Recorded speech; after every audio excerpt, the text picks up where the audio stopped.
क्या आपको ऐसे कॉल आए हैं जिन कॉल में आपके किसी चीर परिचित मित्र रिश्तेदार को लोन लेना बताते हैं और कहते हैं कि उन लोगों ने लोन लिया है और आपका नाम रेफरेंस के रूप में लिखवाया है या फिर गारंटर के रूप में लिखवाया है, वो लोन नहीं भर रहे हैं, आप लोन भरो या फिर उनसे लोन भरवाओ। तो आप सोचते हैं कि मेरा नंबर उस व्यक्ति के पास कैसे गया।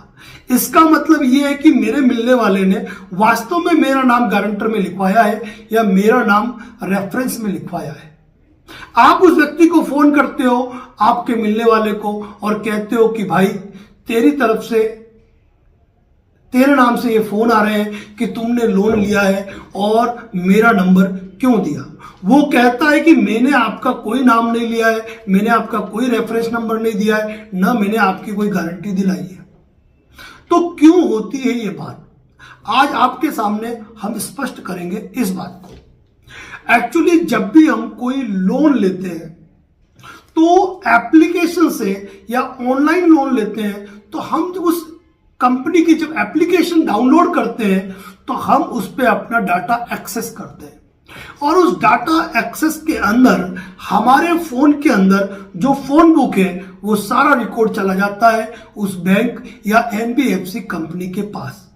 अब मान लीजिए आपके मित्र, रिश्तेदार, चीर परिचित जो भी है, किसी कारण से यदि लोन नहीं भर पाते हैं और वह कंपनी वाले बार बार उनको फोन करते हैं, फिर वो आदमी उठाना बंद कर देगा और वो बंद कर देगा तो ये खोलते हैं उनकी कॉन्टैक्ट बुक और उनकी कॉन्टैक्ट बुक में जो जो लोग शामिल हैं उनको फोन करते हैं और सभी को एक ही बात कहते हैं कि आपने इस लोन की गारंटी दी है, आपने इस लोन के मैटर में आपका रेफरेंस है, तो इस लोन को भरवाओ, ये आपकी जिम्मेदारी है। आप बड़ी सभ्यता के साथ कहते हैं कि हाँ मैं उनसे बात करूंगा, ये लोन भरवा दूंगा, मैं उनसे संपर्क करता हूं।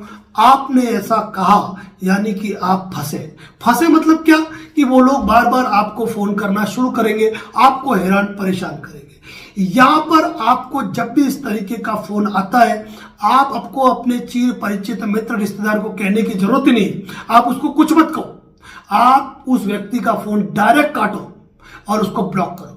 ये लोग के पास कम से कम 50 से 100 नंबर होते हैं और उस दिन तो समझो कि आपकी लग गई, यानी कि आपको 25-50 फोन करेंगे और आपको वो सारे फोनों को इग्नोर करना है, काटना है, ब्लैकलिस्ट में डालना है। मुझे भी ये वीडियो क्यों बनाना पड़ा, इसके पीछे कारण बता रहा हूं कि मेरे खास मित्र जो किसी कारण से उलझनों में फंस गए, कोई उन्होंने क्रेडिट कार्ड लोन वगैरह लिए थे, अब उस मैटर में मुझे फोन आया और मुझे कहा कि सर आप इनको जानते हैं, इन्होंने आपका रेफरेंस नंबर लिखवाया, आपका नंबर लिखवाया, इन्होंने लोन लिया है, इनका लोन भरवाओ, आप गारंटर हो। मैंने एक ही बात कही कि उनकी डेथ हो गई, यानी कि मुद्दा ही खत्म कर दिया। मैं आपको कहूं कि अपने कहने से कोई मरता नहीं है, लेकिन मैंने कह दिया उनकी डेथ हो गई, यानी कि बात ही खत्म, फोन आने ही बंद। तो आप कभी भी ये सोचते हो कि आपके मित्र, चीर परिचित रिश्तेदार ने नंबर दिए होंगे और इस कारण वो फोन कर रहा होगा और आप अपने दोस्त को शंका की दृष्टि से देखते हो, तो ऐसा बिल्कुल मत करो, क्योंकि ये तो जितने कांटेक्ट में फोन नंबर है सभी को फोन करके हैरान परेशान करेंगे। और इन लोगों की एक ही चीज है कि ये लोग बदतमीजी पे उतर जाते हैं, क्योंकि फोन पे होते हैं, फोन पे कोई क्या भी बोले उससे कोई मतलब नहीं है, अपने तो फोन ब्लॉक करो।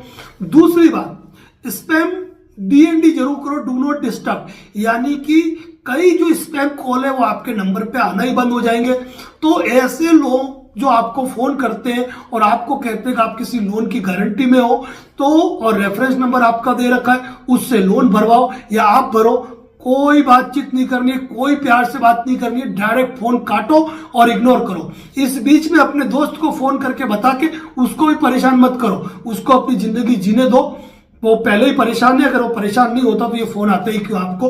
तो आप अपने मित्र की भूमिका निभाओ और ऐसे कॉल को इग्नोर करो। और सबसे ज्यादा ये फोन हैरान परेशान करते हैं तो इनको उसी समय स्पैम में डालते जाओ। यदि मैक्सिमम लोग उन कॉल को स्पैम करते हो गए तो वो कॉल स्पैम के रूप में ब्लॉक हो जाती है। तो ऐसे किसी भी प्रकार के आपको फोन कॉल मैसेज आते हैं उनको इग्नोर किया करो, कोई तनाव नहीं लेनी। ब्लॉक करो। साथियों, इसी प्रकार की लीगल अपडेट, महत्वपूर्ण जानकारियां देते हैं, अच्छी लगे तो शेयर करें, सब्सक्राइब करें, और आपके जो दोस्त जिन्होंने लोन ले रखा है या जिनको इस तरीके के फोन आ रहे हैं उनको भी ये वीडियो शेयर करो ताकि लोगों में लीगल अवेयरनेस बढ़े। धन्यवाद। जय हिंद, जय भारत, जय मेवाड़।